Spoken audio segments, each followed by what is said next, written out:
building in a bit, guys. Eve Vapors, what is up? What is up?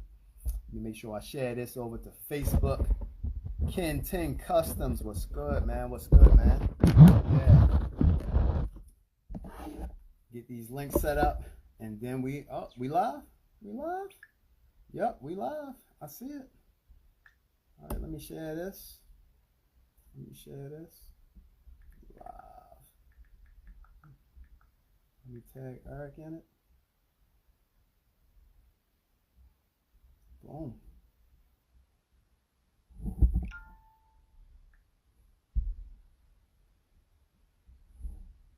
Make sure I share it. Magic here.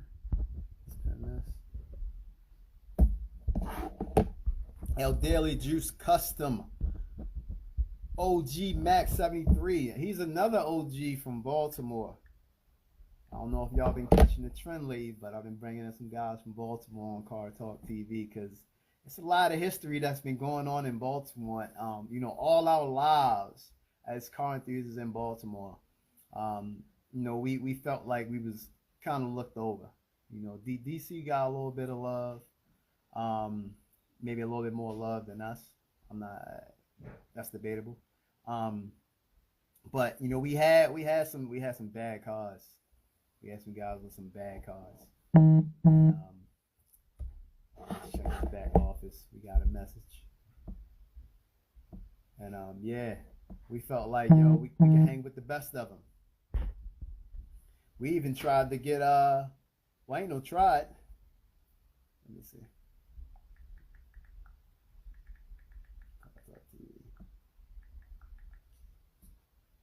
All right, we're about to bring him in just a bit. New York in your city. What's up? What's up? Shane L. What's good? What's good? Yeah, we about to bring him on over here in a bit. There he is, CEO BEZ. Get it? It's what everybody been waiting for. A lot of people seen the post that we dropped earlier. It was like, whoa, you know, two legends is coming together from, you know, the OG cars. I gotta tune in for this one. What's up? Eric Randall, what's up, my guy? Man, what it do? Oh, my bad. No, it's all good. It's all good. Yeah, I got My mama gave me for my birthday. Okay.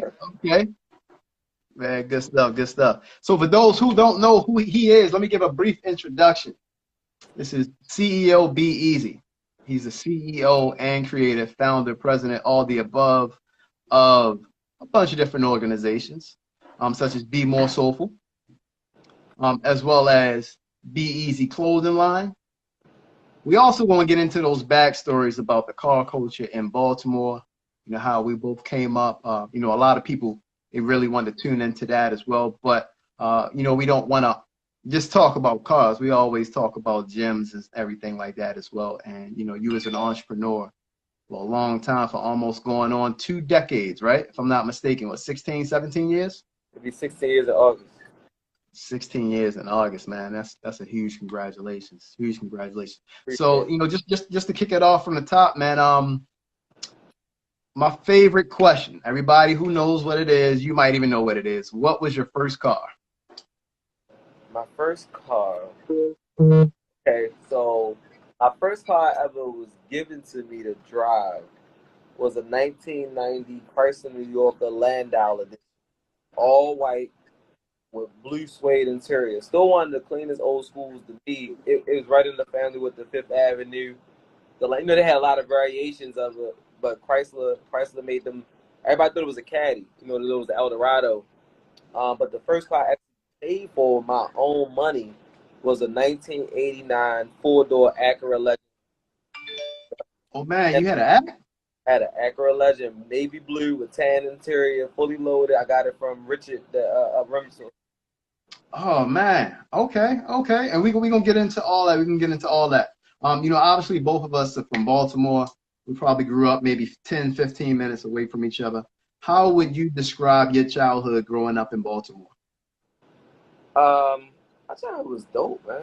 Actually, you know, I think that's a misconception with people assume because I didn't have my parents growing up, or because I saw a lot of things I wasn't supposed to see. My actual upbringing, like my actual grandmother, my aunt, and my step grandfather. I never met my real grandfather. He died in '83.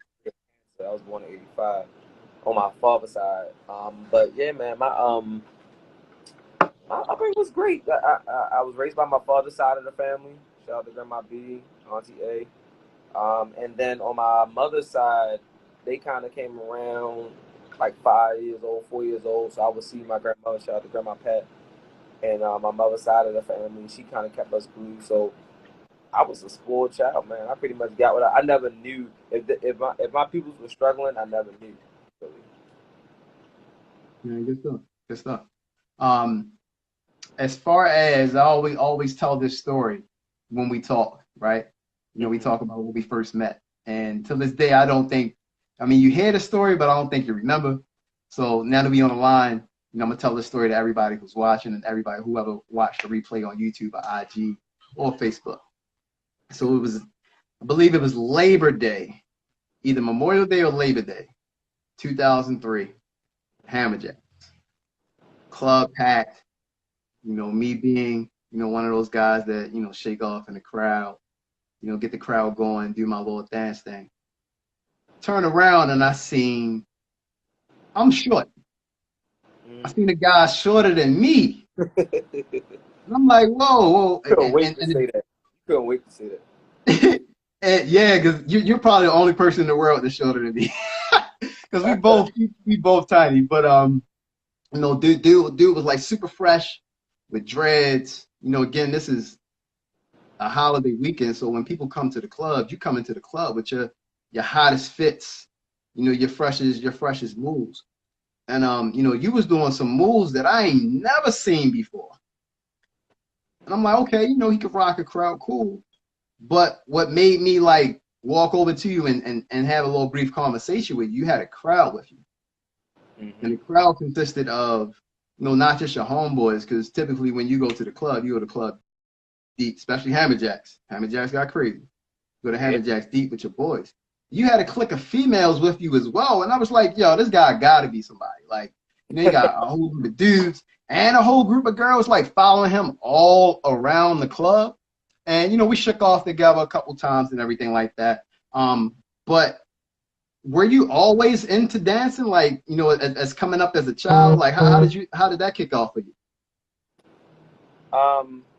Yes. Ever since I can remember, my aunt was a dancer. My aunt who raised me. And sometimes she would come home from the clubs, back to the old Paradox, the Odells, the Crayon, wherever the hell they was coming from. And she would wake me up sometimes in the middle of the night and be like, obviously now I'm older, she might have been a little tipsy, but I ain't know. She doesn't know my aunt, she woke me up. And she'd be like, come on, you know, we gonna dance. Sometimes I would wait up for her. You know, I couldn't go to sleep. I was a night owl. My oldest daughter's a night owl.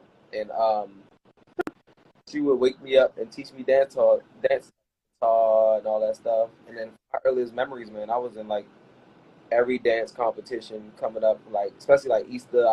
I pretty much never lost a dance contest in my life. So by the time you saw me, I was known to be a dancer, even whether it was like I had just graduated Poly, so I was in like all the Poly Western fashion shows, and I used to dance with a group called Bird Game, which was like the girl Erin. Her middle name is Courtney, so we call each other Courtney. But Erin, she live in Cali now. It was Dancing Brandon, Black Star, you know, is a super producer. He live in Cali now. So legendary groups, you know, we used to battle the Milford crew and all that stuff. But yeah, man, to answer your question, I definitely was a dancer. I always was a dancer. Man, good stuff. So let me shout out a few folks, man. Mr. Smith 10, Big News. Can you see me clear? Yep, you clear. You good. Okay, all right. T Diddy 24, Bad to Bone, Mr. Coast to Coast, Fancy's World, L'Oreal Johnson, Mr. ANX, OG Mac, Fly by G Money, the real Mr. G Body, She Fly, Love Siobhan, 560 Official, Jay's mom, Butterfly DD, Watcho DJ Fam, Queen Ray, J Rock, Shantae Fit Mom. Man, we got a bunch of cats in here. So about maybe a year or two later, I bumped into you again. And I think I've seen the car before I seen you. I might have been I was at 7-Eleven on Righteoustown Road next to the Mr. Tire, or whatever that tire shop is. And I seen a two-tone. I'm not sure if it was two-tone, if it was all red first. It was all red. It was all red. And I seen your car. It was a Caprice ride by on wires. I think it was 20s, if I'm not mistaken. Burgundy spinners. Spinners. Wire spinners. So I'm like, whoa, whoa, whoa, who was that? And I don't think I caught up with you.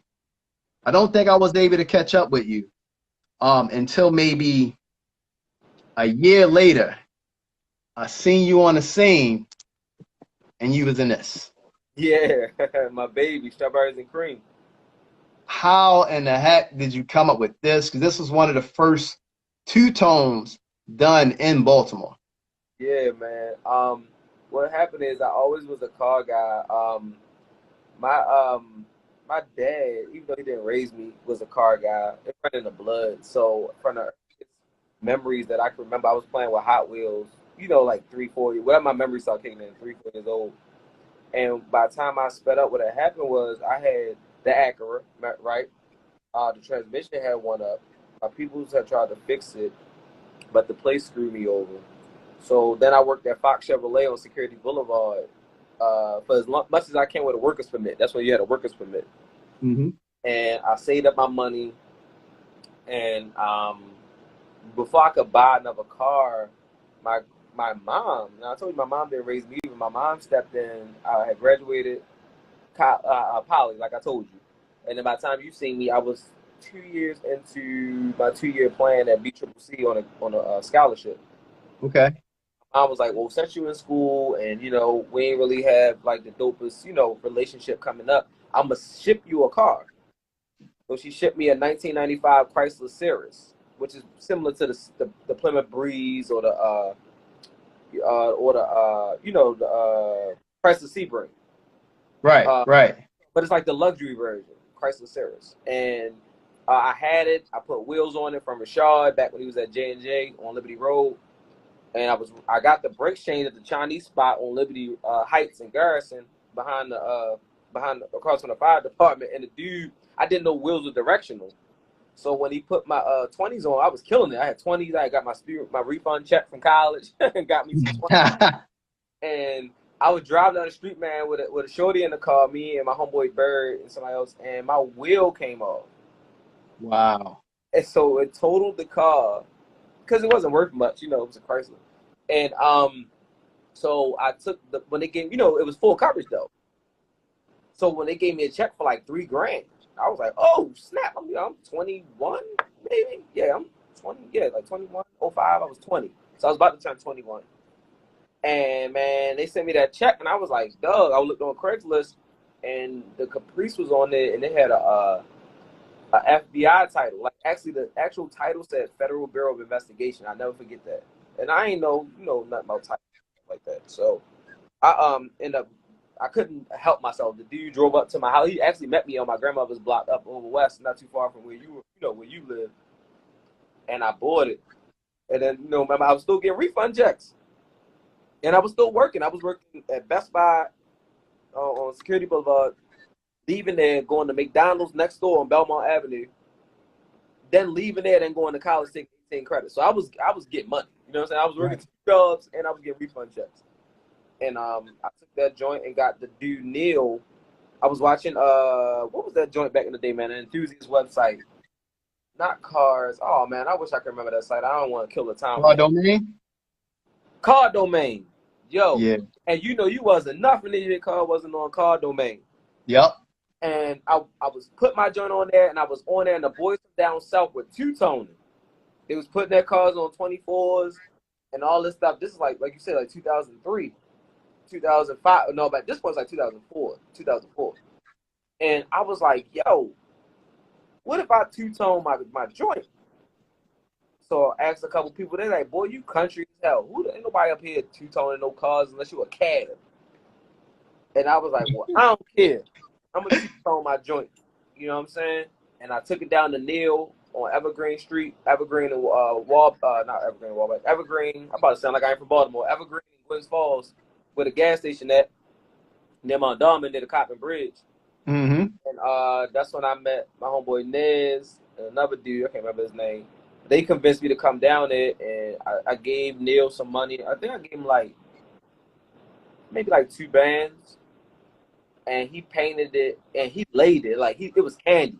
You saw it, and it was candy the bottom and put a little pearl in the white.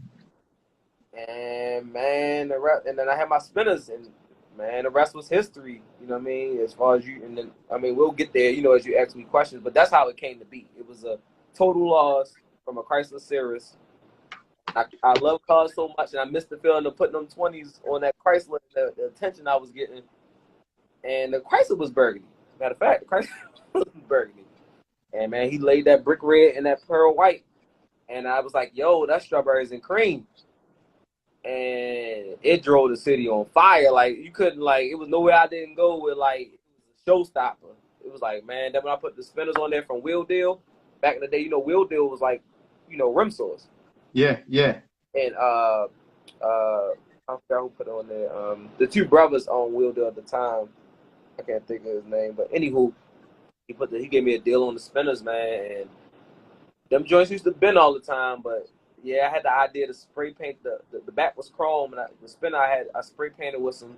I ain't get them painted the right way. I was cheap. I took some spray paint from AutoZone, but it matched my color somewhat. I'm like, I wouldn't have never known. I would have never known. Yeah, and I masked it off. I taught myself how to mask it off, and I spray painted it, but I never sanded it enough, and so it chipped eventually. But you couldn't tell that going down the street, man. That thing was just spinning, clunking and spinning, clunking and spinning. Then I had to beat. Remember, I worked at Best Buy. So discount. I remember. I was on security. And I had my first credit card, Citibank. They sent me a credit card. My mom was like, "Don't max out that credit card for nothing. $5." I was like, "Yeah, whatever." Went to the back of the audio system, used my discount, and got 2 12-inch Rockford Farscape P3s. Ones at first, and a mono amp that was 24. Whatever, it's been a long time since I did the system, but you know what I'm saying. I had the mono amp, and that mother joint was hitting. You heard me. You know what I'm saying? And that's when you met me. I was banging and sliding, man, all through the city by myself, dolo. I wasn't dolo, but you know what I was saying. But right. I was sliding, man. And I felt good too. I felt like I was drawing a lot of attention. I found out later that unwarranted attention before I met you, But hey, man, you gotta live in the moment. I was 20 at that time. I was 21. I had turned 21. My birthday early, February 12th. And you pulled up on me one day. You had the no, you didn't have the course. You had the truck. You had a burgundy Tahoe with the doors on it, and you pulled up on me spinning. You was choppy at fours. I don't even think I had the doors yet. When I met you, I don't think I had the doors yet. But you pulled up you had the fours. You had the spinners, and you pulled up, and that joint was hard. It worked back then. It was hard. And you was like, "Yo, what's up? I got this car club." I was like, "What? Like car club? What you talking about?" You was like, "Nah, pull up on us one day." I pulled up, and I met Kev, and who was with the Ultimate? Ox. I met Ox, and Rep was still working on his car. I didn't meet Rep. Okay. He didn't really talk to me. He ain't seemed easily impressed, but he was around. And Jules. I met Jules. Did he have a Chrysler Spring? No, not at first. He didn't have. I think he was working on getting a car at that time.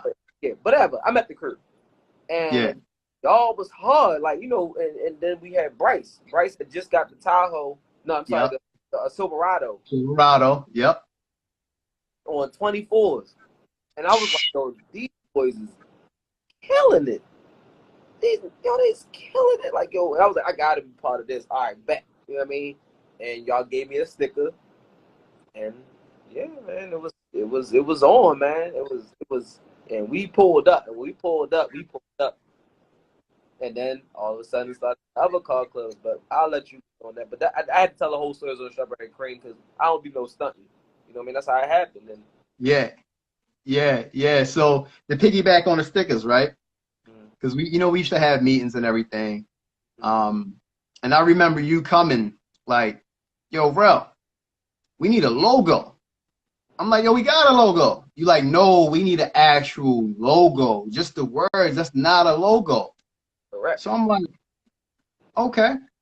You're like, yo, give me. I think you was like, yo, give me like a week. I'll come back to the table with a logo. And you came back with the logo, with the wheel, with the crush 'em and the INC established. I think it said 2006 or something like that. Yeah. And I was like, whoa, this is fire. And this was probably March, April 2006. That was 06 because that summer was about to be crazy. Listen, the summer 06, the summer 06, 05. Look, I'm gonna back it up just a bit. Summer 05 was crazy, right? Summer 05, we just was really getting our club started. You was around because I remember you had your first DVD. I think it was Making of the History, Part 1. Gonna make a Part 1. Part 1. And I don't think you knew this, but I was working on a Crush 'em. Yeah, you did know. Because I filmed your cuts. Because I was working on a Crush 'em DVD as well. Because I felt like, man, the dudes, East Coast riders and Midwest street riders, they got their little thing, but we got something up here. Let's show the world. Let's get out to the city. Yep, same thing we doing now. Same thing we doing now, and we doing different. We're gonna get there. So cool. Right. I think your DVD dropped maybe a week before mine, maybe a week before Al's. All right. And I watched you sell out your trunk. You sold out. Sold out. We up Northern Parkway. It's about maybe 200 people out there, about maybe 80 cars, 100 cars. And I'm like, hey, yo, this dude, and you knew everybody. You knew everybody, like everybody, not just the car people. Yeah, from the club. Yeah. Yep.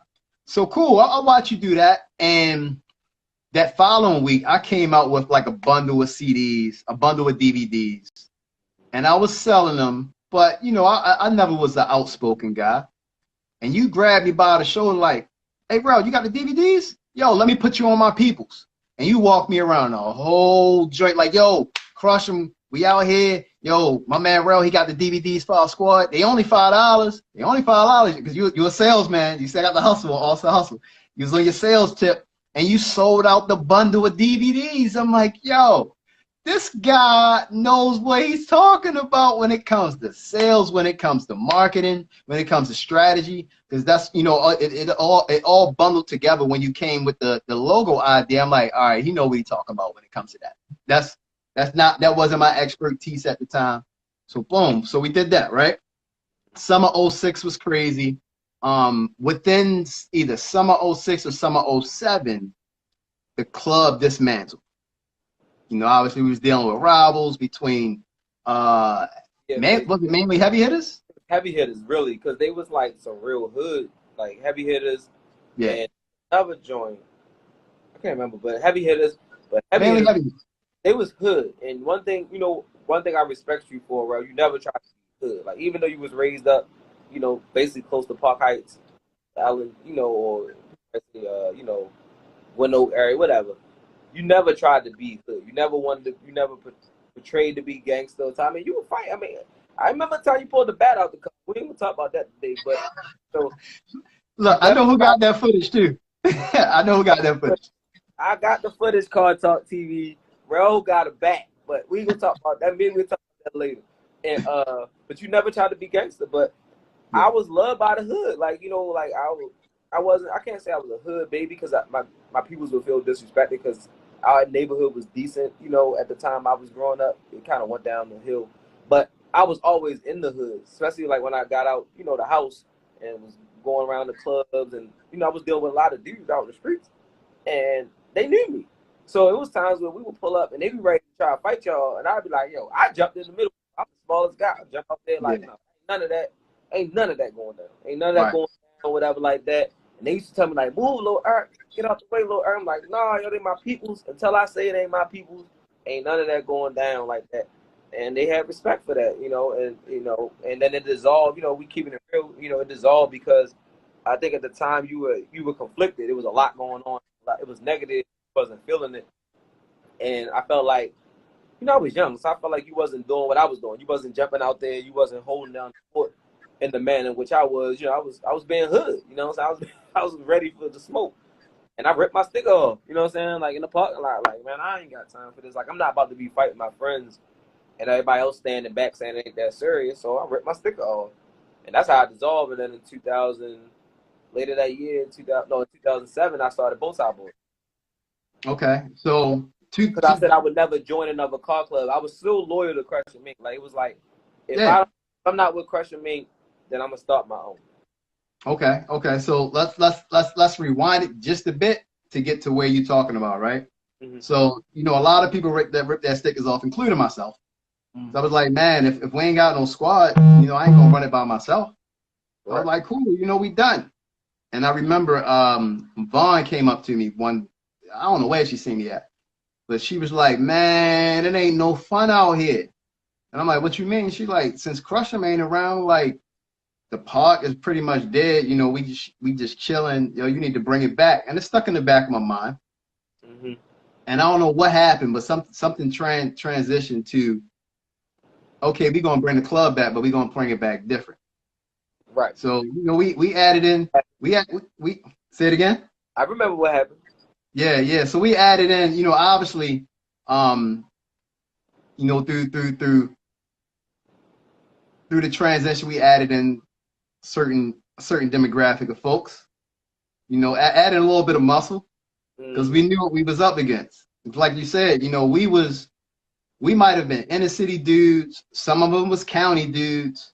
Like we wasn't no, yo, we out here, we ready to fight. We wasn't on that, you know, whatever the case might be. Yeah, we wanted to let the cars talk. So you know, once we was up against that, I'm like, all right, you know what to do now. So we put together the crew, and the crew pretty much stood on its own. You put together your crew, but you know it was love. Yeah. Then you know a lot of crews started to break up, and new crews started to form. And then came, I would guess, 07 was almost like a wash in the car scene. It was like, all right, you know, new people popping up. Some, you know, summer 08. When summer 08 came, or March 08.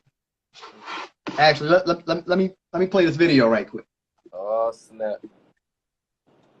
Yeah, go. You can make me go to YouTube. Go ahead and play today. So, you remember this? Go ahead, press play. Go ahead. I'm old, man. I don't remember everything. So let's hit the play button. And so this happened. Between 07 to 08, with crews breaking down and building back up, we created, I forgot what the alliance was called, but it was some type of alliance between all car clubs because we knew that we treaty. What was it? It's like a peace treaty. Yeah, it was like a peace treaty. Because and I put them videos together. Talk about that. Let's talk about that. Because you put this together. Not me, not heavy hitters, not BFAC. You was the mastermind behind this. So give me the thought process of what went through your mind as a CEO of your own crew that's, yo, you trying to be at the top as well. Yo, I'm going to get all the CEOs together. We're going to do a peace treaty. I think we all met at like a McDonald's or something. Talk about that, man. I'm sorry. I had a flashback. I seen Kryptonite. We ain't get there yet. We ain't talk about Bill.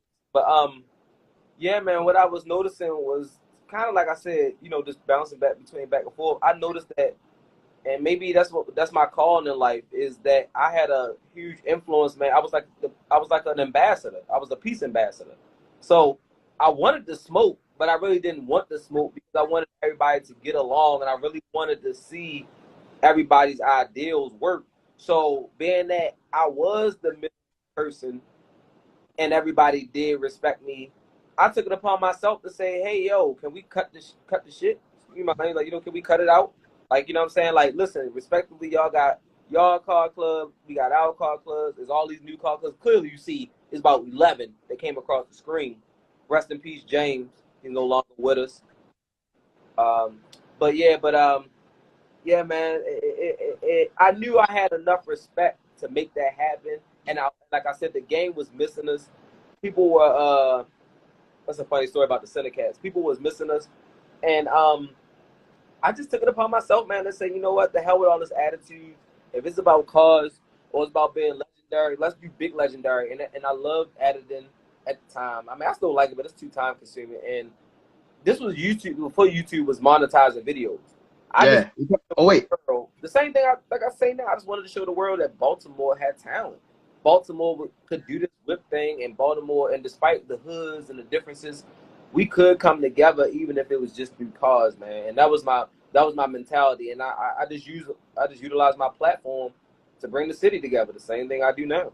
And it's just funny looking back on it. I didn't even understand that was my calling in life. You know what I mean? Because I was so busy just trying to stunt.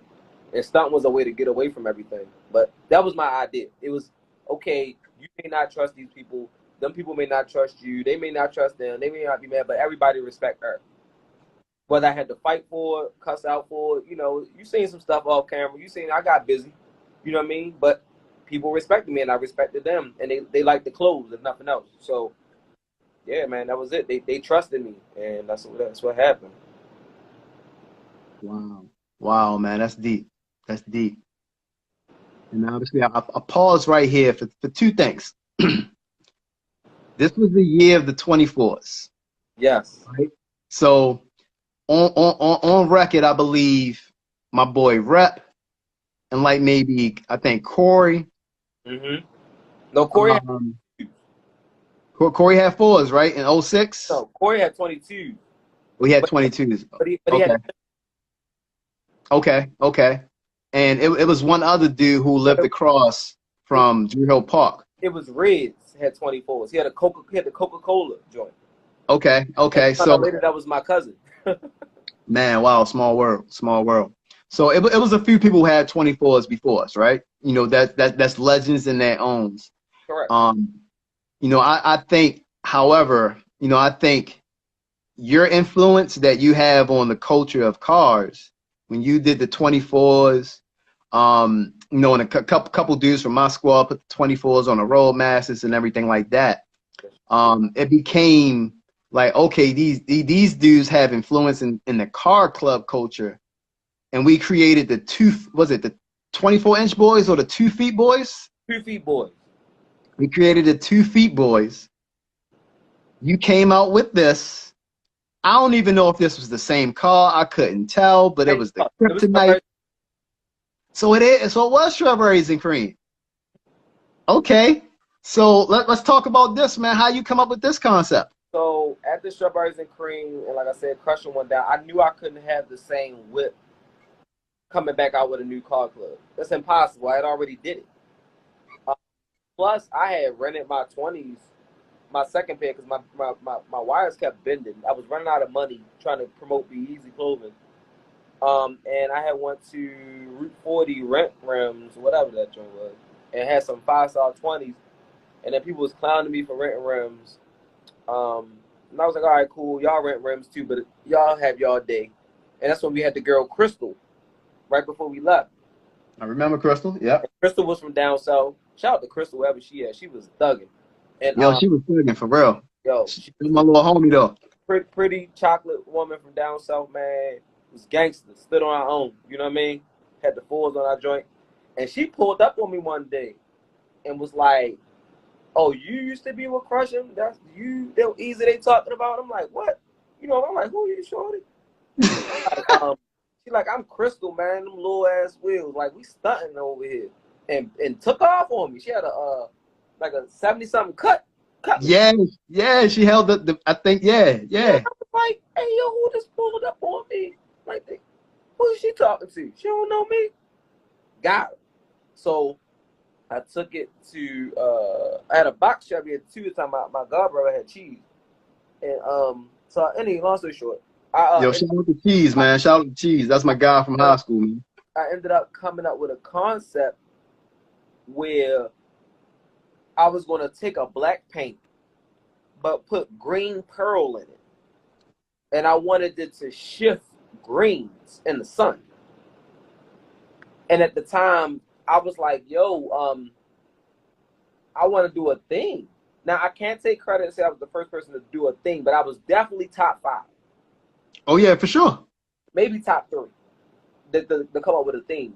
And I was like, yo, when the paint came out, and it came out so far close to what I was thinking, you know, even better.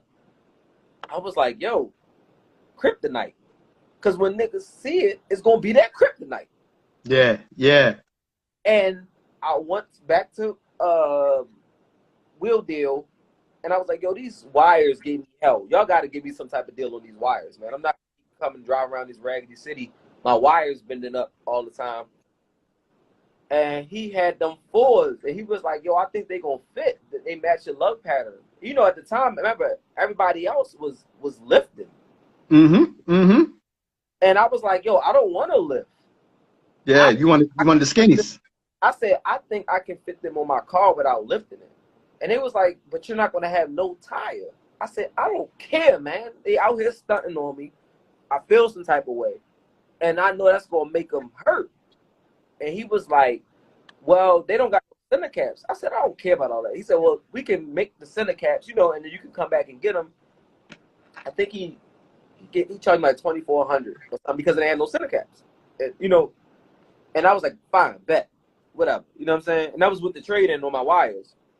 And so I went to the place that made the kryptonite and got a sticker made. Like I measured out the hole. I remember. And had a black sticker put on there since it looked black anyway. Mm-hmm. And the bow tie logo was put in the middle. And they was 275, 25, 24-inch tires. $400 a tire. And then when they went on there, they could not believe that thing was tucking forwards. So that is literally and that's what Jay said, because me and Jay used to beef. And look, there you go right there. Look, and I had the reflective sign.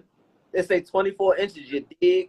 Because every time I was a Jeezy nut, and every time Jeezy would play, I would say, got the Chevy sitting on 24s, you dig? So I would ride around the street, and that sign was reflective. It was 3M. So at night, if the light hit it, that 24-inch sign would light up everywhere, and it caused a commotion. Like, it literally, and then I did the interior by myself. I spray painted the interior, painted the calibers line, blah, blah, blah. I actually won a couple car shows, but that car was literally built by me. I took apart the entire interior out on Garrison Boulevard in the front of my apartment by myself. I learned how to take apart that whole car by myself. I built that car by myself that day. Wow. You did that. You had the skull interior as well, right? Like skull lime green interior. That was on Strawberries and Cream. But by the time I did Kryptonite, I had ripped all that out the ceiling. Yes, I did my own interior, did my roof, I took my roof out, everything, learned how to lay that. But I had took all that out and put, no, you're right, I put Skull and Bone back in it. So I had polka dots in Strawberry and Cream. I went to Joann Fabric, got 4 yards of fabric, and figured out how to change the ceiling on my interior. And I had skulls. That's when skulls was real popular. Everybody had the skull belts and stuff. And I had the black with the white skulls on my interior, and I had 2 TVs. I had a pop out. I had 4 TVs. I had a pop out. I had 2 in the headrest, 1 in the ceiling. I still had my system. I had upgraded the P3s by then, because like I said, I couldn't let y'all stun on me. I couldn't come back with the same stuff. And yeah, man, it was on. And that's when HIDs that came out. So I put HIDs. I put 14K HIDs in green. Mm-hmm. Mm-hmm. And it was on, man. I wanted smoke from everybody. I put the exhaust on there, the dual. I remember, and I wanted all the smoke. I pulled up on everybody. That was my man Larry. Shout out to Larry doing big things. Larry Sprigg. Yeah, man. But yeah, man. So you know, these epic times, obviously, right here. You know, in the making. I definitely thank you for putting that ride out together. because us really as OGs, and I see a few OGs in here. OG Mac. I think he was with I think he was with BFAC, or maybe with heavy hitters before as well. I seen Manny in here. He was with heavy hitters before he started Caddy Inc. as well. So we got a lot of legends that's been around, you know, for, you know, going on 2 decades, and some that's even still in the game. I think Manny got maybe 30s or 28s on his caddy. I'm not 100% sure, but I seen his caddy over the summer. So I don't know, man. If Manny, you still on here, you rich. So I don't know what you got. You probably got 39s on here. Look, Manny joint tough. Manny joint tough as well. So, and I'm just running through your car builds. So it was strawberries and cream. Let's talk about this. Oh, there you go. There go Envy. You had a G body. That was Envy. Her name was Envy. Let's talk about this, man. Look, look. You know it's exclusive when you got the shot in front of rim sauce, right? Yeah. You had Asante's on there too, right? Yes, sir. Stag fit Asante's. Hey, Manny said 30s, man. Look, yo, keep holding it down, Manny. You skipped the bill. Oh, what I miss? What I miss? My hair said you skipped the wagon. How could you skip the wagon? Oh my God, I forgot you had the wagon, the red joint, man. Let's talk. You skipped cinnamon. Let's talk. I'm gonna let this video play so y'all can still hear that, see the throwback memories, man. Talk about that wagon, man. The wagon was nuts.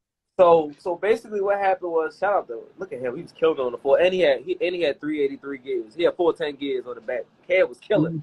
Yo, Kev, another legend. Yeah, I was giving respect where it was due. But anywho, so after the so I gave Kryptonite. I knocked down Kryptonite, got some Impala wheels, some replica wheels from off of Craigslist. I don't know. And so then I was searching for the next build because stunt season was over, and I couldn't come back in 09 and with the same stuff. You know what I'm saying? And I was the leader of my team. Yeah. Like, yo, I'm a you know what I mean? I can't do this. I can't be out here rapping. Shout out to them logos. You know, bring back memories. So anywho, that was Brian here at 24s. Yeah, I convinced him to get 24s. But anywho, so I had to come hard basically. So I went on Craigslist. This is a true story. Said y'all want to know. I went on Craigslist. I love Craigslist. Before Facebook Marketplace, it was Craigslist. And I typed in like 50 miles outside of Baltimore, and it took me to Sparks, Maryland. Ooh, okay. And they had a Caprice wagon for $800, the best offer. They said nothing was really wrong with it. Just come and get it. And I looked at Avon. Y'all know Avon, my best friend. And he a killer in the car game too. Shout out to OG Avon. Oh, well, Avon is another one. First to put 4Gs on a bubble. Let's just keep it 100. That's right. So that thing was tucking. That's crazy.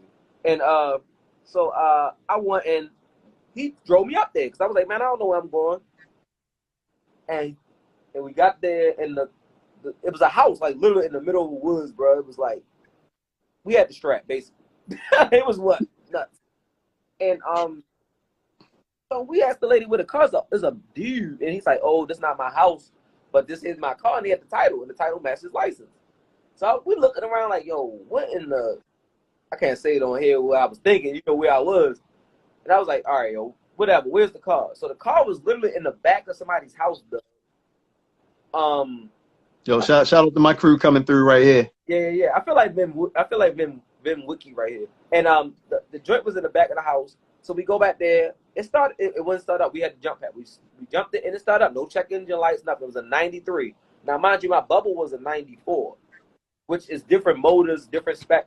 GM had ran the same car from 90 to 93, and then in 94 and through 96 they were different on the 5.7, but it was a 5.7 nonetheless. And it was a wagon, and I was like, yo, nobody's ever done a wagon. So I ended up giving the dude 400. He looked up into the sky. Some lady came to the back door and was like, who the hell is in my yard? Man, I stomped on the gas. The windshield wipers didn't work. Oh my God. This is a true story, yo. I got out of there, man, and went to the gas station, poured some windshield wiper fluid on there, wiped the window off. We ain't had no tag on it. I'm scared the police go get us. And Avon was like, man, we good. I'm gonna follow you home. So I get home. I pull up the rim source the next day. Shout out to Jay and his wife. Yo, they was killing it back then. Killing it, Jay, still killing Jay it. and Precious. And I was I pull up the rim source when they was down on Gain in North Avenue. And Rashad, you know, was a bow tie boy. And Rashad was like, easy, what the hell is that? And I was like, yo, it was a wagon. The back windows didn't work, nothing.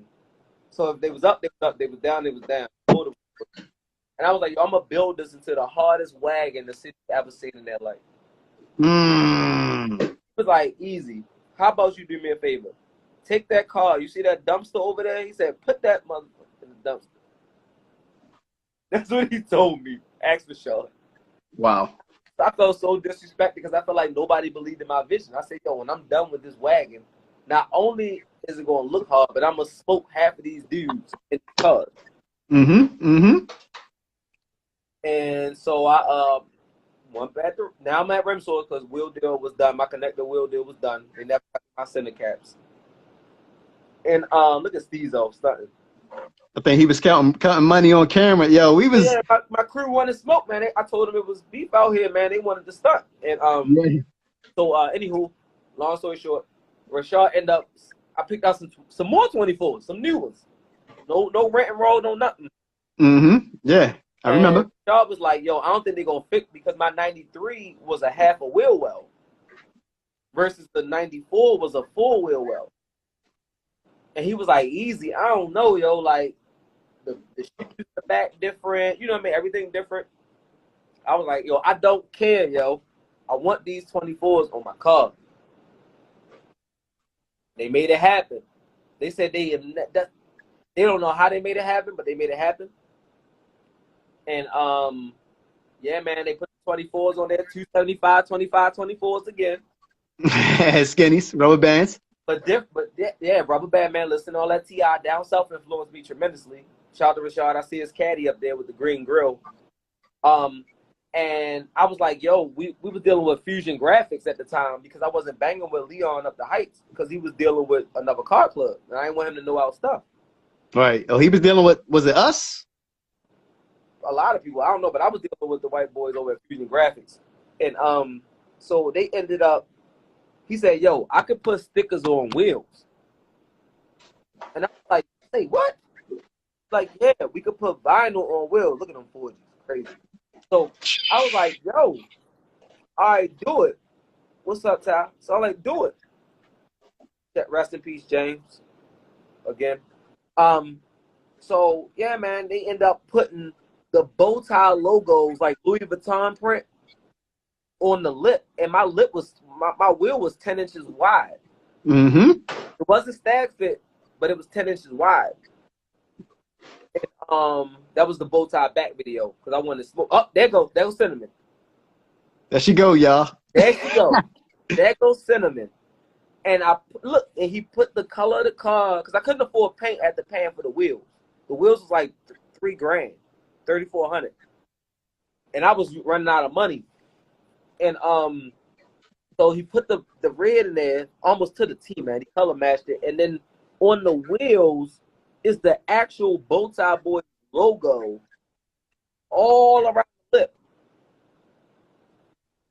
And it changed the game. And people were just like, yo, what in the world, yo? And so then I went and ordered off of Impala Forum SS. I ordered they had some smoothie bumpers. They had a body kit for the wagon. Not needless to say it wasn't popular, but it was. And so they shipped me out the bump. I went to Herman's up in Park. Oh, Herman's. Oh, man, you took me back with that one. I went to Mr. Herman, and I said, Mr. Herman, I need you to put this body kit on. And he was like, what? Body kit on, so he put it on. Avon helped me with the speed. I put a MSD ignition in it. I had a MSD throttle body. in coil pack. I had 383 rear on it, and that thing literally could light up the tires on 24s. And I never forget somebody tried to race, and I took the cats off. I can't say what place took the cats off because I don't want them to get in trouble because I still go there today. But a place took the cats off for me and made a straight exhaust. And man, that thing was a monster. When it would come through, you knew. I would roll through the park. I would put it in neutral. There you go. And I had Herman paint my grill the same color as the car, because and leave the outside chrome. I had the headlights taken off and painted the same color as the car with a lighter film with a little bit more whatever in it, whatever that makes it clear. The clear coat. And I had the paint mix. These were my ideas, bro. I actually put the clear paint in the clear coat so they could be translucent, so the light can come through. Put the HIDs behind the light so you can still see, because you couldn't see without it. And man, when I was driving that, I had a suspended license and suspended tags. Shout out to DC Spray coming through with the dump. And he had a 383 stroker in there. Sheesh. And that was Marley. My crew was the truth, yo. I don't mean no. No, y'all held it down.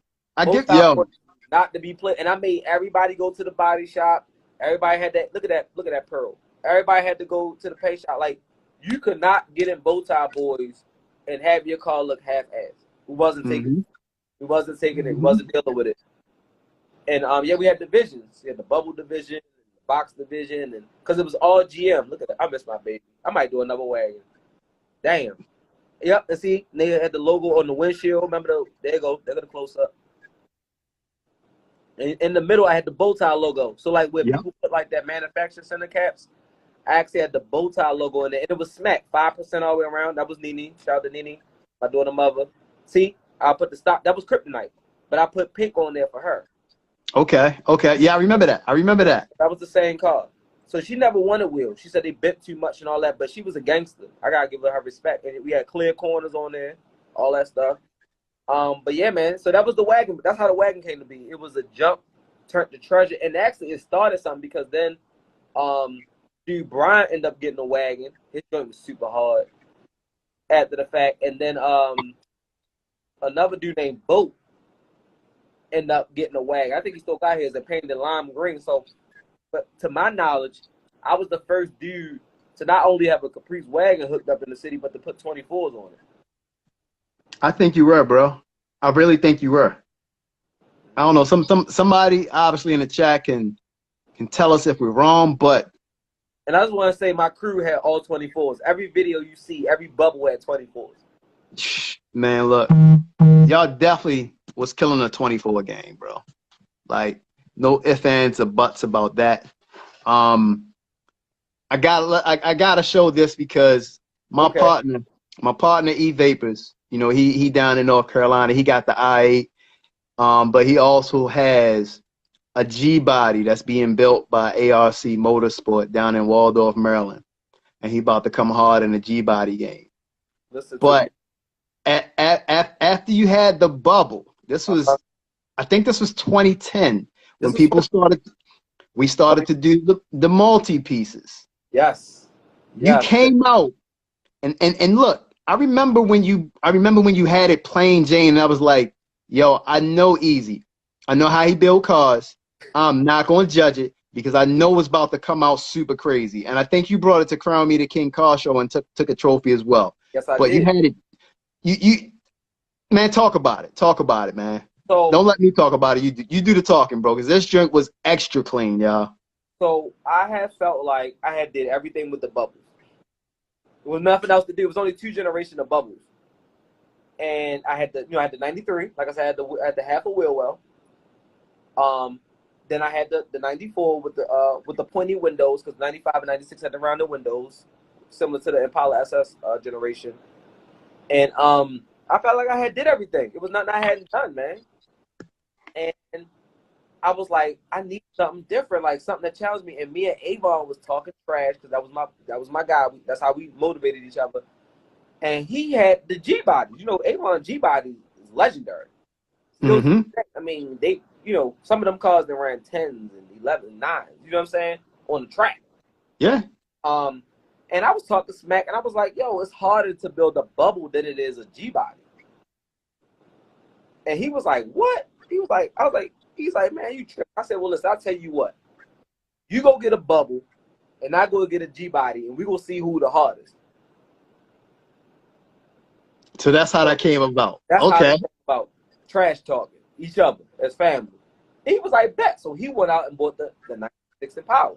Because he felt like right off the top that was going to squash me because I never had a real Impala. Then he, and I bought an 81 because I wanted to challenge myself because the 84 through 87 G bodies are more common. The one with the SS on the side. You know what I mean? Yeah. And most people don't know the G bodies actually started in like 80, 81. Maybe 81 was the first year. Don't kill me, G body people. But I know they started like early 80s. So this version of the G body is different from the one that everybody loves. And there's no parts for it really.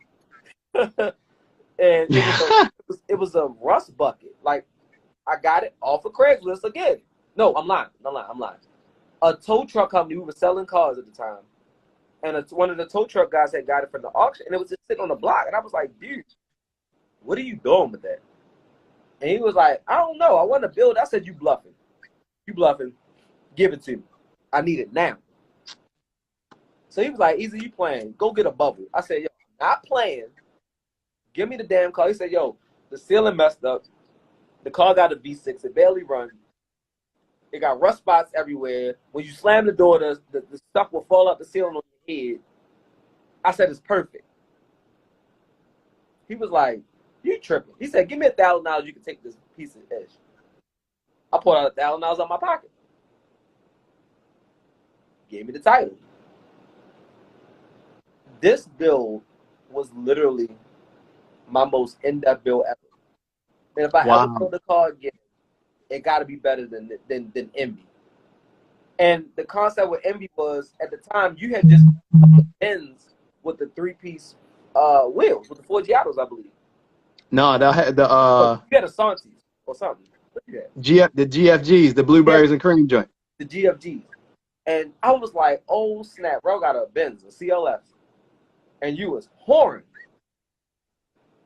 And I was like, yo, once again, rivalry. Remember, we still wasn't talking. We just had respect for each other. I was like, ain't no way I can pull out here and not kill it, yo. I can't play around this time. No one pieces. And Avon had those from off one of the G-bodies. And I was like, yo, let me buy them. He was like, what? I said, yo, let me buy them off the car, yo. He's like, I'm going to have to charge you a couple racks. I said, I don't care. Let me get them. So he was like, all right. So he put him up. I didn't even put him on the car right away. I literally built this car from the ground up. I took it to Herman. I said, Mr. Herman, strip it down to the frame. He said, what? He said, you don't want to just like paint the car. Take the doors off. Take the hood off. Take the seats out. I want to strip it. So I got pictures somewhere. I got to find them. Of the car stripped. Motor out, windshield out, doors off, trunk off, everything. He said, so what you gonna paint it? I said, well, the car was originally green. It was the green that you see at the base. Of course, it didn't look like that. But that was the OG factory color. I said, that's too plain. I said, make it the color of a $1 bill. Woo! So that when everybody see it, they're going to be green with envy. Woo! Do y'all hear this? This what went on in the mind of Easy 11 years ago. Sheesh. So he was like, what? So I sketched it out. And that base color is the color. If you look, that pinstripe, that white line, it is paint. The top layer is paint, but they're all the same green. They just kept lightening it up. Ah, okay. The top part is called seafoam green. The white line is white, and then the bottom is the whatever the original color was. But what people didn't know is me being extra, I had them take the clear and put green pearl in the clear. So the whole car got shot over with a green clear. So when it drove down the street, it would shift greens in the sun. And then the interior had the green on the base as the seat. The middle of it was the top green, and then they had white piping through the whole interior. The roof was leather, the dash was painted, all the chrome was restored, the headlights were changed, the hood was brand new. I dumped the hood, had too many dents in it. I took that motor out, bought a non-running, broken transmission '89 Caprice with a 5.7 PI motor, had that bored out. Dropped that in there, had racing lines in it, changed it from carbureted to fuel injected, had rear on it, had racing fuel pump on it, braided lines. I spared no expense with that car, bro. That car probably ran me, when it was all said and done, about 13 bangs. Okay, so you put some money behind this one. Yeah. Yeah, and I wanted all the smoke too. Same thing, took my cats off, ran new lines underneath, and that thing could hook, man. When you would hit a corner and stand on it, it would go sideways. And I loved it, man. I had two fans in there because it would draw so much heat, you know, from the top. And I had a cam in there. I had headers on it. There go the CLS. Good God Almighty. Woo, shit. This was 2012. I think you had a foreign too. You went foreign, if I'm not mistaken. You had a BMW, right? That wasn't until 16. Y'all, when y'all did the foreign thing, look at Larry killing it. Good Yo, God. Larry was hardest five I ever seen in Baltimore in that body. But yeah, man. By the time I finished the money, call somebody stole it. Wow. I had full coverage. They gave me the money for it. Look at Rashad joint, man. Rashad, whew, hard. Yeah, man, I just I fell out of love with it. It was too expensive. I was going through things with my daughter mother. I was working on my new relationship. Life happened. But y'all kept stunting. Y'all was stunting hard. And that's Avon nephew. Good God Almighty. Bow tie boys. Now you had you brought INC to Baltimore as well, didn't you? Yes. So I was the founder of Baltimore Inc. Yes. How did you do that? My bubbles, man. I kept putting them on car domain, and the Ink Boys saw me, and they was like, "Yo, your bubbles are like trending online and up the East Coast and the West Coast. I mean, look at them." And they was like, "Yo, you." I was like, "Well, let me start a chapter." They was like, "Baltimore, like that, like you can get all the bubbles." So not only did I become Baltimore Inc., but even the other car clubs, like Goldie Car Club, and all that stuff, they still were Ink Boys. So not only was I like one of the people of the 2 Feet Boys, I was the founder of Be More Inc. Wow.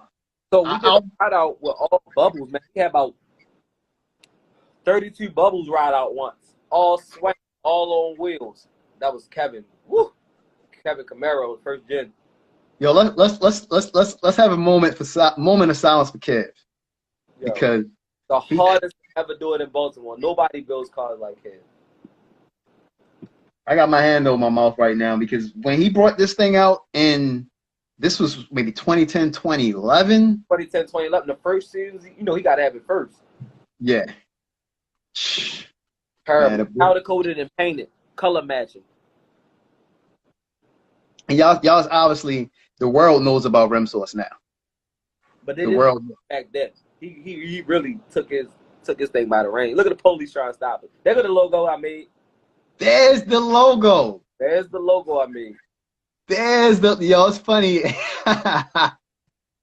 Man, it circled back around because I could not find that logo, man. It circled right back around.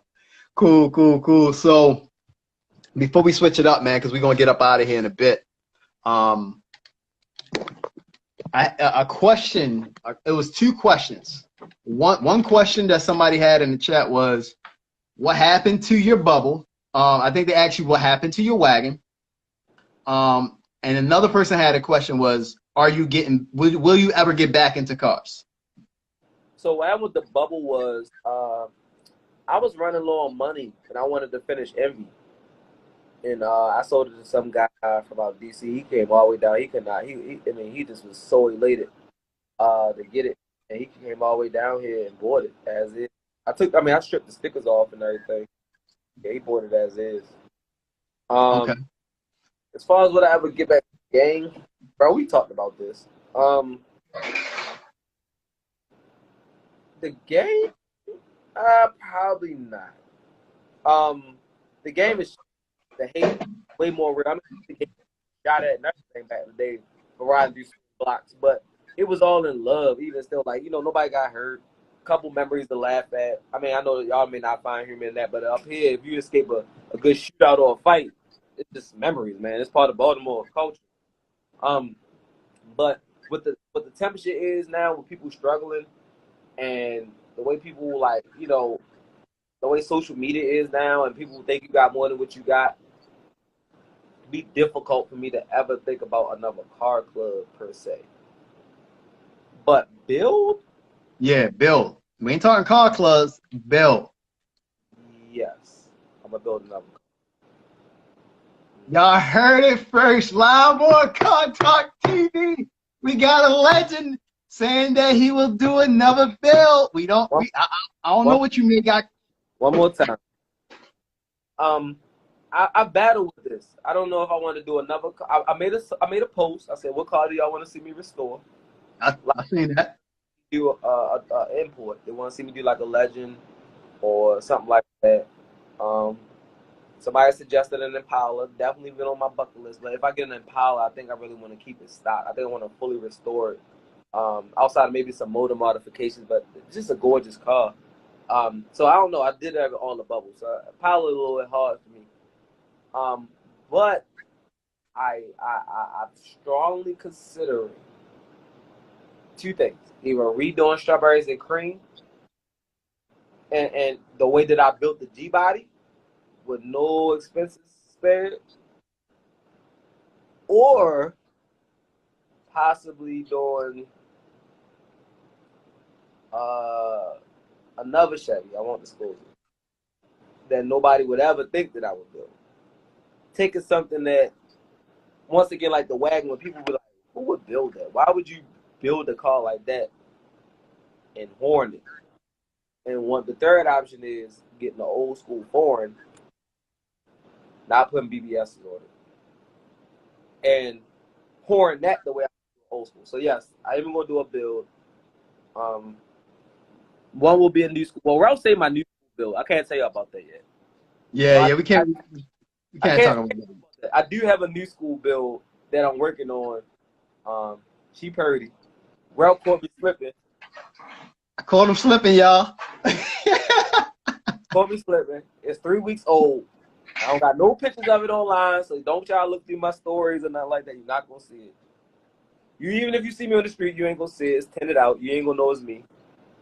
So I do got one new build. I always want to do like a newer car. Like he alluded to, I had a 16 3 series. I was putting it together, man. I had 20s on it, the biggest it can get, and then it got totaled. Then I had an SC. I'm sorry, SC. It was the predecessor. I had a RC 350. I was about to put wheels on that. That was cold. That was a 16. That got totaled. Remember that. Jesus, people cannot drive. And so I feel like I'm overdue. So I do have a foreign. I am going to do some damage with it. I'm not going to lift it, but I'm going to push the wheel well to the extreme limit possible. And when you see me, you will see me. But even if you don't know it's me, you won't see me. And I am building another old. Oh my man, that's hilarious. I know people consider that a build, but yes, I designed that van as well. 1995 Chevy G20 sports van. And that had TVs and system in it too. Crazy. But yeah, man, that's what I'm doing. So yes, I'm doing one more old school for the road. Yes. All right, so I can't have an entrepreneur on here, even though it's called Talk TV and not Talk Entrepreneurship. And obviously, we're both business owners. You've been in the game obviously longer than I. Y'all see it. Clothing established 2005. This guy been playing with cars as long as he had his own business. Talk a little bit about your Be More Like Us line and your Be Easy clothing line. How did you come up with the concept? What are you doing with it now? How can people buy the apparel? Give us a little bit about that before we close this out, man. So BEZ Clothing Company, I was in college on a full ride, and everybody was waiting for me to graduate. I wasn't feeling college. I'm just gonna keep it brief. And I dropped out and started a clothing line. I was, like, as Rob was saying earlier, I was really popular. People always watched what I wore. I was definitely known for my fashion back in the day, for being myself. And Jordan, a sneakerhead, had all the shoes. And would see me rocking the stuff and rocking the J's. And they'd be like, yo, where you get that from? Like, how you get something to match your J's like that? And I can't find nothing that changes or nothing like that. You know what I'm saying? Changes. And I was like, well, I'll make you one if you pay me, And they was like, all right, bet. And then, I had all my homies in the club wearing it. Like you said, I had the women. I started getting models in the street team. So I started at 20, August 10th, 2005. I was 20 years old. And then what was that? Okay, I was 20 years old. By the time I was 21 in 2006, by summer 2006, almost a year later from the time I started, I had almost 100 employees. Woo! So, and this is on contract. So I had models. That's what Ralph was seeing. And that was the job. I was basically mimicking what the bigger company was doing by saying, okay, you may not talk to me, short guy with dreads in the club, but if this pretty chick, you go talk to her. And then you was on your Damon John, FUBU. You had that same mindset. Like, yo, let me put these chicks that dudes is gabbling over in my gear. Like you was in that billionaire mindset back then in 2005. Mm-hmm. I knew how to market, man. It was all about hype. You come out with a flashy car, fake jewelry, you get you a bunch of women, get the buzz up behind you. People see you, they start inviting you to their clubs. You start getting in VIP. People see your cars out front. You see my car out front, bro. Everywhere. All the time. DVD catapulted it to another level because then people wanted to be. I put people on the DVD so they could buy the DVD. Yeah, they want to see themselves. Yeah. Yo, you was a marketing genius, bro.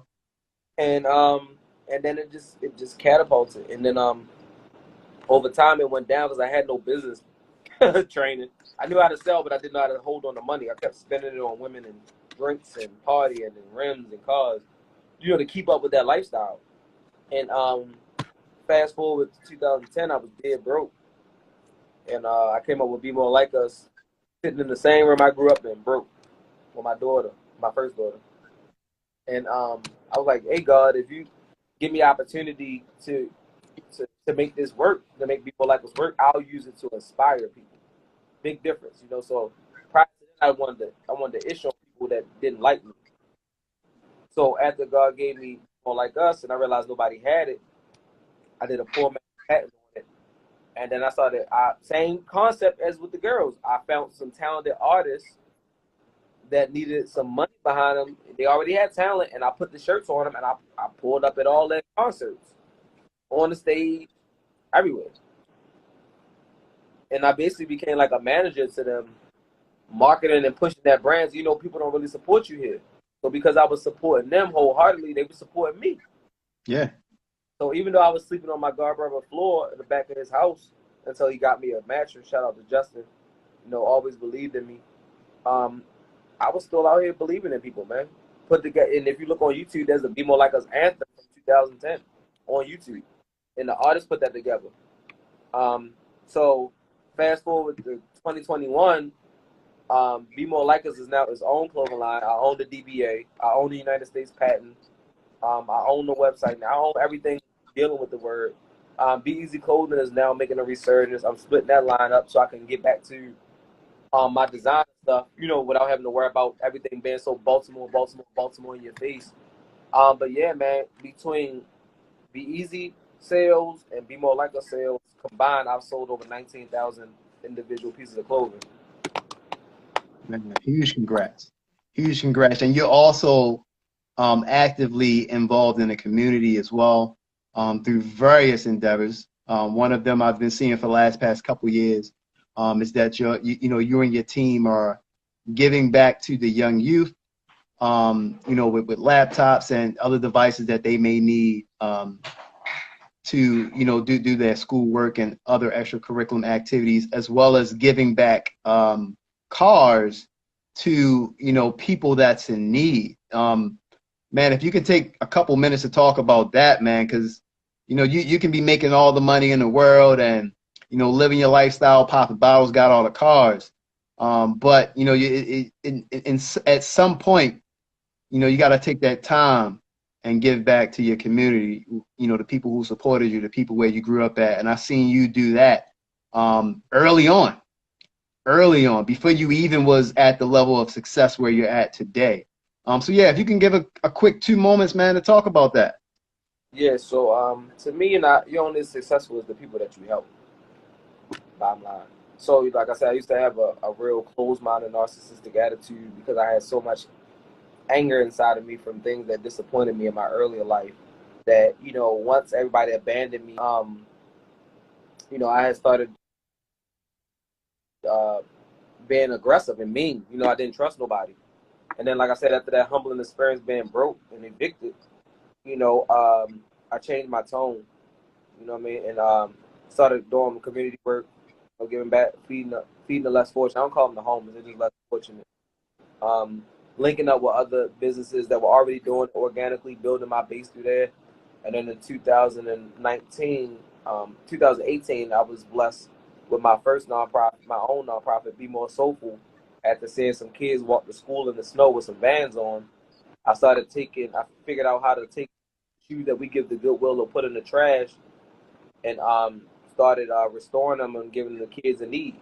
And created the hashtag Soul for Soul. And that's the two gentlemen that you see me in the picture with, black-owned business, Keys and Powers, one of the biggest black-owned nonprofits in Maryland, if not the biggest black-owned nonprofit. And they were the first to believe in me and invest into me and gave me a school to run it. And in 2019, I ended up in Baltimore Sun.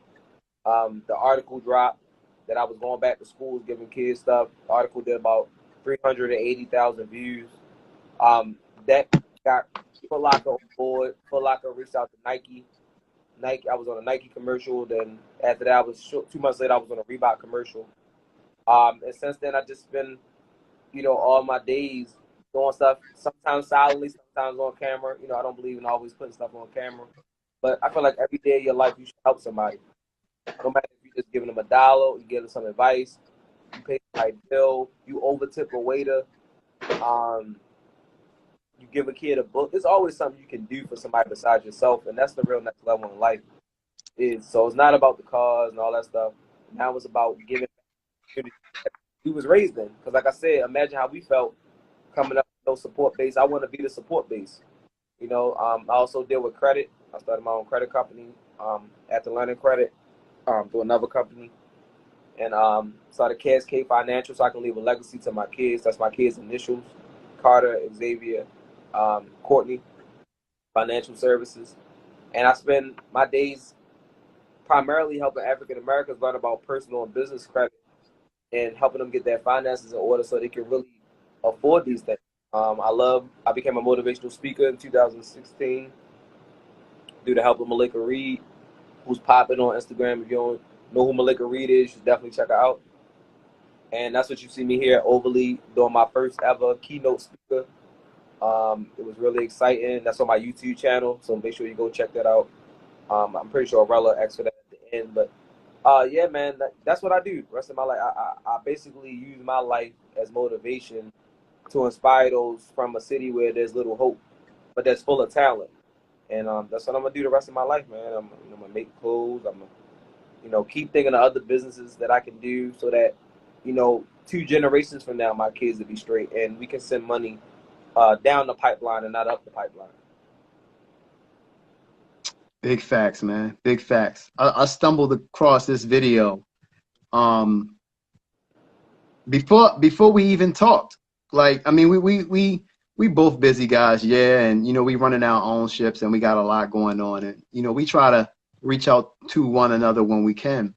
But in passing, I came across this video and I watched it, from the beginning to the end.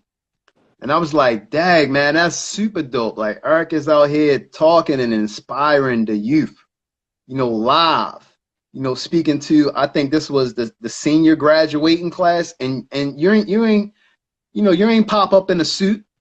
You ain't pop in no tailor suit or nothing like that. Like, you came real. Something that obviously that these kids can relate to. Like, okay, yo, he got on a dope hoodie, he got on sneakers. And he talking, like, you was talking real life situations to these kids. Like, man, what you gonna do after high school? Because so what if you popular now and you're on a football team now? What happens when maybe you get injured or maybe you don't get accepted in that school? And you talked about having kids early, like, yo, that could possibly mess up your situation and everything like that as far as your moves. You guys, I'm telling y'all, man, y'all gotta check him out on YouTube. Be More Like Us 410. This video is going to get uploaded to YouTube, so we'll make sure we put the description, the link in the description. But I want to give you a big salute, big congrats for all you've been doing, man, in the past almost 2 decades. With your legacy, bro. With the cars, with the lifestyle, being a good father to your kids. To running a business, being an entrepreneur, to now being a visionary, giving back.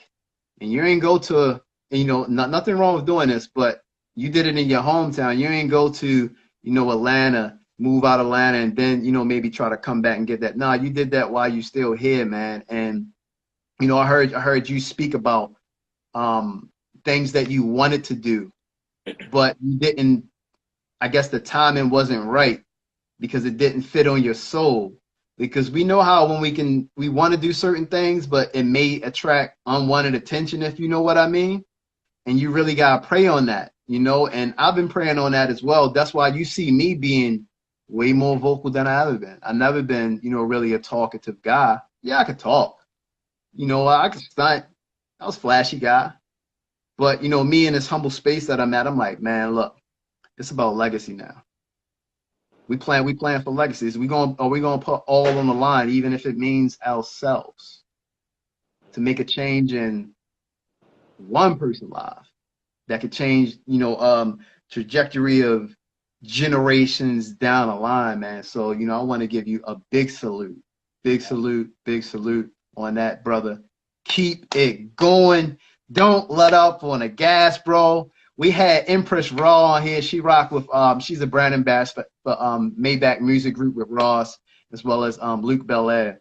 She said something, man, that me and E-Vapor has been talking about ever since Sunday. She said, never fold. Never fold.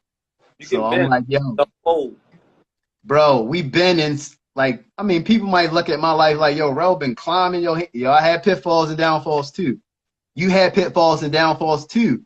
And people didn't know it until you actually came out with the documentary and told people, like, yo, before I had the 24s, like, I lost it all. And then I came back from the dead. Like, yo, the documentary, y'all gotta get that documentary as well.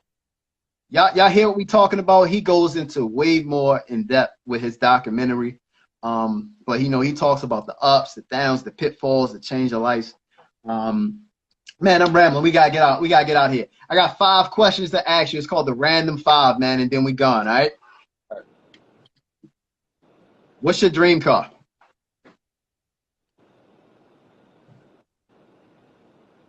That's tough. I'm gonna have to right now for rapid fire. I'm gonna have to say a Lambo. No. I'm gonna have to say a Lamborghini. I thought it was gonna be this. No, it used to be the Ray. They kind of watered down to me. They still gorgeous, but nah. Next. Okay. Okay. So Lambo. Lambo. Lambos are timeless. There's something about saying a Lambo shut everything down. Still to this day. Look. Yeah, for sure. For sure. For sure. We're gonna talk later about that. Favorite restaurant. Uh, yikes, you hit me. That's crazy. If you go to a restaurant, where do I always go? Damn, right now I'm at to say it's the black owned spot, Capitol Lounge in Baltimore City. Okay. So I'm gonna have to check them out. Where's your favorite destination place to visit? I want to go to Bora Bora. Boy, I heard it's nice out there. Heard it's nice out there. The fish is under my feet. Oh yeah. Oh yeah. What keeps Eric Randall going every day? I want definitely my family, like, you know, my love life, but my kids on top of everything. Because I know if everything else failed me, my kids always gonna love me. They always gonna be a part of me. They got my last name, so my kids love my kids. All three of them knuckleheads. See, I see Corn on here. What's up, Corn, man? Look, we're gonna replay back the video. Check it out, man. We got you on. We got you live on the big screen, man. Yeah. Last question. How does Eric Randall wants his legacy to be remembered? I want to hustle so hard. I have a street sign in the building named after me.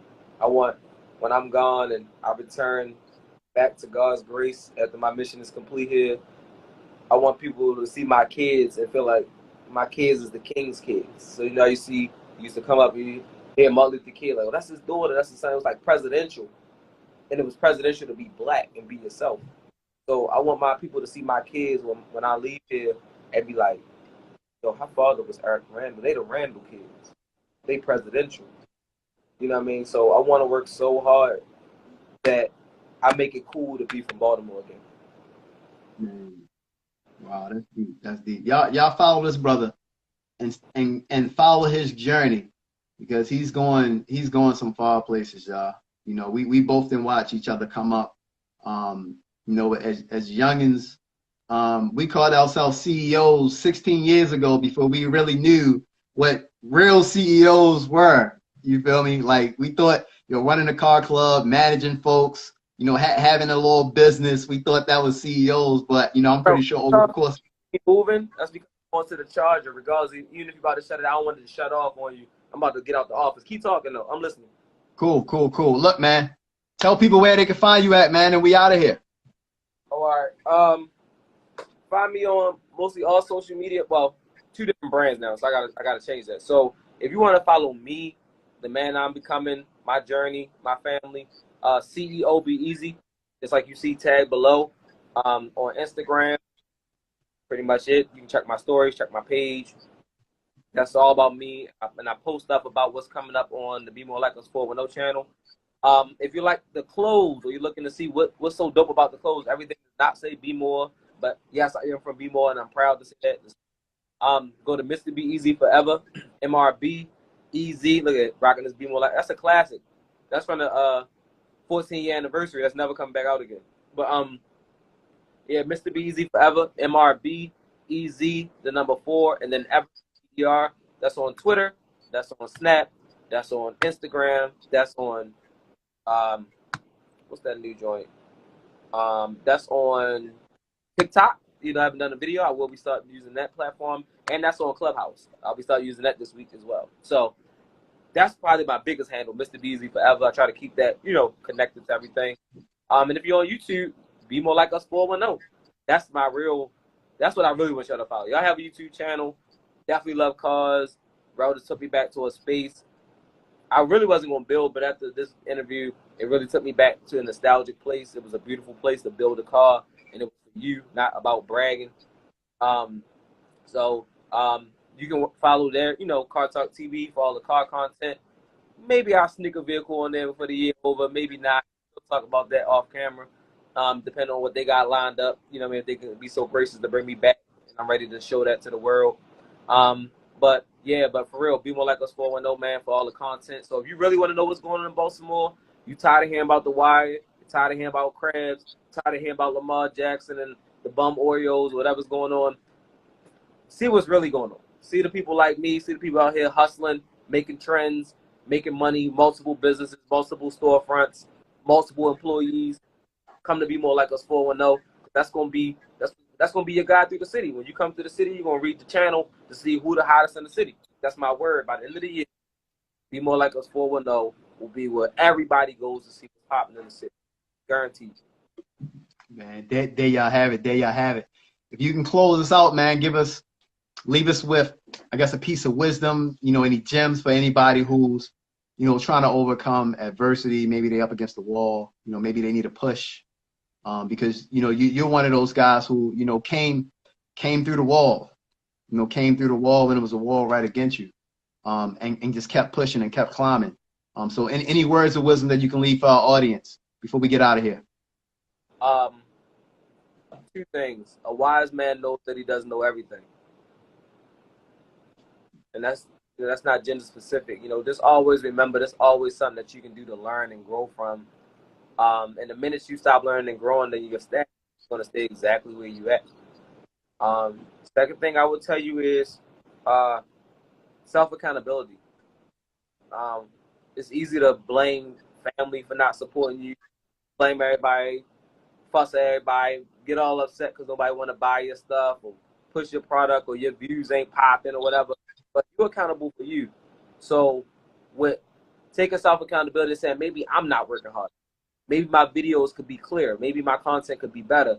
Maybe my products aren't all that. Maybe they're too high. Maybe they don't match the price points. Take some self-accountability and add a little consistency to that. You'll blow right up. But when you blow up, you'll blow up being organic. You never blow up being nobody else, man. Blow being organically you by being consistent and taking self-accountability for anything that you're not reaching your goals on. And write down your goals, and you will hit them every time. Love it. Look, there y'all have it, man. We ran over a little bit of time, man, but this was needed. This was needed, to bring you up on here. I appreciate you for taking the time out your busy schedule and sitting down with me for it. Thank you. And the partner E, we call him E, we both E. And E Vapors, man. Listen, I'm gonna meet up with you, homie. I know COVID going on, but we got plans. But listen, man, thank you, brother. This shows Baltimore that even two brothers who fell out, wasn't really talking, went on two different paths, can't be a grown man, sit down to say, we talked about this last summer, that we had plans on doing stuff. And I thank God that we got this, to live to see this with everything going on, and really respects to anybody whose family has lost somebody due to COVID, or they're not having a good time because their employment is scarce, or they can't get unemployment money. So this ain't about bragging. This is about reminiscing and showing respect to people who have a passion and a niche for cars, as well as people who have a dream about stuff, man. So without you caring to do this, I wouldn't be here. And without me caring to do what I do, you wouldn't be on my stuff. You know what I mean? And Vapors too. Y'all come from two different states, but y'all got a serious mission, man. And I wish y'all the best. And anything I can do to help, y'all know y'all got my support. I hope this interview helped somebody, even if it was just a laugh. I've seen a couple people reminiscing. I'm sorry I couldn't talk. That's rude to kind of answer questions while somebody interviewing you. I wasn't ignoring y'all. That's just etiquette. You know what I mean? You've been on enough interviews. But thank you, Rel, for having a heart, man, and stepping outside your comfort zone. You're not a talker for real. Well, you are, but not to the public. Yeah, and risking your livelihood, showing your Bentleys, and E-Vapor showing his IE and all that stuff. But I definitely can't wait to pull up on y'all. So let me know the next time y'all doing that little thing, and I'm gonna pull up. I ain't saying I'm being commercial, but I'm pulling up. I'm gonna get my joint, and I'm gonna pull up on y'all, man. We gonna have some car talk, man. But nah, brothers, keep doing what y'all doing. Y'all making it exciting to love cars, and I was dying for a channel to come out of Baltimore or represent Baltimore in the car world. It's just none. All the other people in Cali and Colorado and wherever they at, but this is definitely the first car channel that I know of from Baltimore. And definitely respect, man. Man, appreciate it, man. A lot of gems, man. Again, appreciate you. We out of here, y'all. Thanks for tuning in today. Be sure to like, comment, subscribe. Those who watching it on YouTube. Make sure y'all check out with CEO BEZ on all his platforms as well. And like I always say, stay positive, stay motivated. Salute.